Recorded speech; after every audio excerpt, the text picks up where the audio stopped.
You've probably been told you're too sensitive or overthinking things your whole life. But what if that sensitivity wasn't a flaw? What if it was actually one of the rarest forms of intelligence humans can develop? Today we're talking about traumatic intelligence, and specifically, 5 signs that you have it without even realizing it. Here's the thing that makes this so fascinating. Most intelligence we talk about comes from education, deliberate practice, or natural aptitude. But traumatic intelligence develops differently. It gets forged under pressure. The brain, when placed in emotionally unpredictable or unsafe environments, doesn't just survive. It adapts in ways that create remarkable perceptual and emotional abilities. Psychologists studying developmental psychology have found that early adversity can actually rewire how the brain processes social information, emotional cues, and interpersonal dynamics. The result is a person who sees and feels the world at a depth most people simply don't access. So let's get into the 5 signs.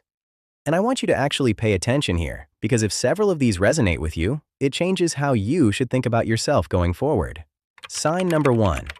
You walk into a room and you already know something is off before anyone says a single word. There's a tension in someone's shoulders, a slightly forced smile, an energy that doesn't match the conversation happening on the surface. You catch all of it instantly. This isn't some mystical sixth sense. What's actually happening is sophisticated pattern recognition.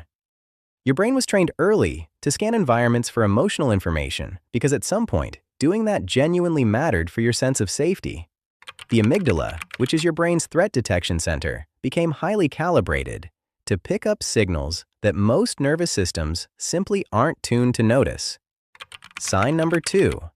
You feel other people's emotions almost as intensely as your own. Someone tells you they're fine, but you know they aren't.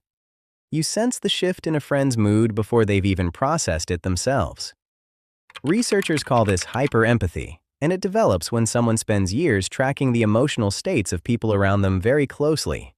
You essentially became an expert in human emotion because reading others accurately was something your environment required of you.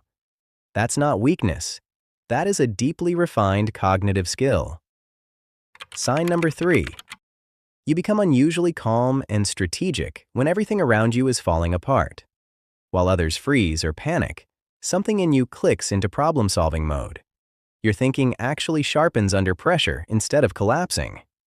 This happens because of something researchers describe as stress inoculation.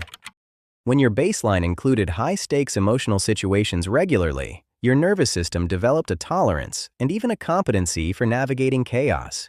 You essentially trained under conditions most people never experience. Sign number 4. You cannot stop analyzing why people do what they do. You replay conversations. You think about motivations behind actions that most people brush off without a second thought. You became an involuntary student of human psychology, and there's a very real reason for that. When someone's behavior was difficult to predict and understanding it felt important to your well-being, your brain developed the habit of going deeper into why. That compulsive curiosity about human nature is actually one of the most sophisticated intellectual traits a person can carry.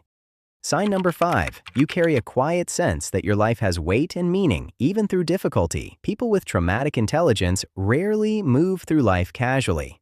There's an awareness of what really matters because you've encountered what genuinely hurts. Psychologists Richard Tedeschi and Lawrence Calhoun spent years researching post-traumatic growth and found that navigating real adversity can lead to a philosophical clarity and depth of purpose that others simply don't develop. You understand what's worth holding on to because you've experienced what it feels like to lose something. Now, here's what I really want you to take away from this. These 5 traits, the perceptiveness, the deep empathy, the ability to function under pressure, the psychological curiosity, and the sense of meaning, they didn't appear randomly. They are the measurable result of a mind that had to grow fast and grow hard. That's worth acknowledging fully. But here's the part that often gets missed. Recognizing traumatic intelligence in yourself isn't about making pain sound glamorous. The cost was real. What this understanding does is give you a more accurate picture of who you actually are. You are not too sensitive. You are not overthinking. You are not broken. You are someone whose brain built extraordinary tools out of difficult circumstances. The intelligence you carry is real. What you choose to do with it going forward, that's entirely yours. If this resonated with you, drop a comment below with which sign hit closest to home. And if you want to go deeper on how the psychology of adversity shapes identity, the next video is already waiting for you.